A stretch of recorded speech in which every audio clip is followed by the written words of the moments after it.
I think one of the defining characteristics of Yu-Gi-Oh! Is its fast pace and seemingly endless combo potential. One of the main factors of this is the pile deck. The pile deck is a staple of Yu-Gi-Oh! It's a collection of cards and engines that incidentally function and synergize together. Things like Electromite Pendulums, Dark Warrior, Danger Thunder Dragon, and more recently things like Adventure Punk Rose Dragon, Ishizu Tearlament, and Dragon Link. But the pile deck that I think stands head and shoulders above the rest is Chaos. The Chaos deck, or I guess concept, is centered around banishing light and dark monsters from the graveyard to summon powerful bosses. We have to go all the way back to 2004 to see the origin of this deck, with the release of Invasion of Chaos. Classic monsters like Blackluster Soldier, Chaos Emperor Dragon, and Chaos Sorcerer changed Yu-Gi-Oh! Forever. You could argue that over time, Chaos has become more of an archetype than a pile deck, and you would kind of be right, but I think the best version of the deck explores the plethora of light and dark monsters in the game. Light Sworns, Chaos Dragons, Zombies, Phantom Knights, and Thunder Dragons have all contributed to this deck, but I feel the more Konami has made this an archetype, the worse it's gotten. The two largest waves of support for the Chaos archetype came through Toon Chaos in 2020 and Photon Hypernova in 2023, and the dichotomy between these two is very interesting, as the former brought the deck into the light and the latter plunged it into darkness. That's probably a little dramatic, but you'll see what I mean. Toon Chaos was released in June of 2020, arguably at the peak of the COVID-19 pandemic, and what I like to refer to as Lockdown Yu-Gi-Oh! It was a really strange time, as Secret Slayers had released previously in April, and Eldritch and Adamancipator were in full flow, but no one was playing in person. But the cards were still holding value on the secondary market. It was really weird, but the excitement for Toon Chaos was real. It introduced Toon support, Infernoble, and of course, Chaos. And these cards were basically everything you could ask for. The easiest place to start is with the search spell of the deck, Chaos Space. Chaos Space is a normal spell with an effect that reads, you can send one light or dark monster from your hand to the graveyard. Add one light or dark monster that cannot be normal summoned or set from your deck to your hand, with a level from 4 to 8 and a different attribute than that monster. You can banish this card from your graveyard, then target one of your banished light or dark monsters that cannot be normal summoned or set, place that monster on the bottom of the deck, then draw one card. This card does everything you'd want it to. It searches while setting up your graveyard and has a recycling effect.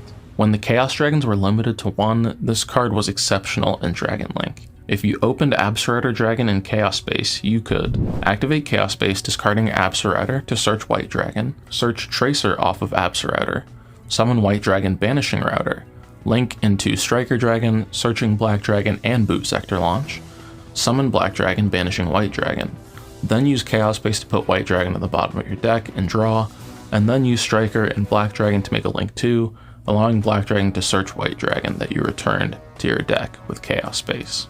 Chaos Valkyria is one of the best cards in the deck as well. It's effectively another copy of the baby Chaos Dragons, but a little different. It can special summon itself by banishing a light or dark from your graveyard. And if it's sent to the graveyard, you can send a light or dark from your deck to the graveyard, but you can't activate its effects for the rest of the turn. Even being level 4 holds a lot of significance, as you can easily make rank 4s or level 8 synchros with a level 4 tuner. A perfect card in my book. Chaos Daedalus is kind of weird. Its effect revolves around field spells, and I don't remember seeing much play, at least in my builds. But it does fill a specific role of being a level 7 Chaos monster, as there wasn't one prior. Having a little more flexibility with the levels is always welcome, especially in combo decks like Chaos. Chaos Creator is similar to BLS in Chaos Emperor Dragon, as its summoning condition requires you to banish a light and dark from your graveyard. And once it's on the field, you can target 3 banished monsters with different names, and special summon one of them, and place the rest on the bottom of the deck. This effect is really good because you can also target your opponent's cards with this effect and summon them to your field. Chaos Creator being level 8 opened up a rank 8 Xyz plays, and its effect extends and recycles, which is crazy. And finally, we get to the trap card Eternal Chaos. It's a normal trap with an effect that says, target one face-up monster your opponent controls. Send one light and dark monster from your deck to the graveyard, whose combined attack is less than or equal to that monster's. Also, for the rest of the turn, after this card resolves, you can only activate one monster effect in the graveyard. I don't really have much to say about this card. If the game was played at a pace where setting trap cards like this was viable, then the card would be alright, but it isn't, so it's not. Also, I wish the card did something to the targeted monster. You are getting 2 Foolishes, but even something small like an attack debuff would have been nice. But overall, these cards were really good. At the time, they had a lot of combo potential, and even in retrospect, they're pretty good. Of course, Chaos Space was so good that it ended up being limited, but Chaos Creator and Chaos Valkyria were standouts as well. Now, before we get into these cards, I do want to say that I don't think these cards are bad. They're just a little weird, but not bad. Chaos Witch is a level 4 Dark Spellcaster with an effect that reads: you contribute this card, special summon 2 Dark Beast tokens.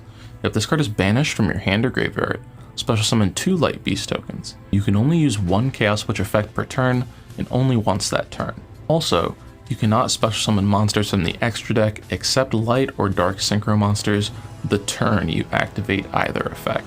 I don't really know what to make of this card. Only being able to use one of its effects is fair, as I guess Konami doesn't want us spamming tokens, but the hard lock into light and dark synchros is a little rough, especially because it says the turn you activate either effect, meaning you can't really hold it for later in your combo. I tell you, the graveyard effect is a lot better, as you're going to be milling cards anyway, and it's probably harder to set up your light tuners than it is getting your dark non-tuners on board. So I guess overall, decent. I think Chaos Mirage Dragon is the best main deck monster of these cards. It can special summon a banished light or dark monster, and then locks you into light or dark synchros for the turn. Then, if it's used as synchro material, you can banish cards your opponent controls up to the number of other monsters used for the synchro summon. Really nothing to critique. You can hold it until the end of your combos, it can effectively return banished cards back to the graveyard, and as a form of removal. Pretty great. Shell and Core of Chaos work in tandem, so it makes sense to discuss them together. You can banish a light to special summon Shell of Chaos from your hand, and you can banish a dark to special summon Core of Chaos from your hand. After that, they both lock you into light and dark synchros. And if they're special summoned, they can special summon the other one from your banishment. So for example, you banish Shell of Chaos to summon Core from your hand, then Core's effect will activate summoning Shell from your banishment. These cards being level 2 and 4 respectively works perfectly as they're able to summon the new Chaos Beast. Chaos Beast is a level 6 synchro requiring 1 light tuner and 1 or more non-tuner dark monsters. If any cards have been banished this turn, this card gains 1000 attack. You can target one of your banished light or dark monsters, add it to your hand. During the main phase, except the turn this card was sent to the graveyard, you can banish 1 light and 1 dark monster from your hand or graveyard except this card, special summon this card from your graveyard. This card's fine. It can get pretty big, it recycles, which is really important, and it can summon itself back, pretty similar to Chaos Ruler, the chaotic magical dragon. Level 6 is a little weird, but Shell and Core are kind of designed to summon this. But in general, level 6 isn't the easiest to make. Chaos Archfiend is similar, but takes things a step further. It's a level 8 synchro monster, which has the same attack gain effect as Chaos Beast, but it gains 2000 attack instead of 1000. And with that attack, it can also attack all monsters your opponent controls, and banishes the monsters it destroys by battle. Finally, if it leaves the field because of an opponent's card, you can special summon 1 Chaos Synchro monster from your extra deck. This is a great boss monster. It gets really big and can clear the board. Most modern boss monsters have some sort of negate or quick effect pop, but I like this card as it's a little different. This and Chaos Beast push the deck into a more battle-centric direction. And lastly, the floating effect flows nicely into the final synchro, Chaos Angel. Now, Chaos Angel did come out in Cyberstorm Access, so I'm technically cheating, but it doesn't make much sense to put this as a miscellaneous card, as it's clearly tied to the rest of these cards. I think this is one of the best cards in the game. It doesn't have the same summoning condition as the other synchros, can banish a card from the field, and has built-in protection in addition to having 3500 attack.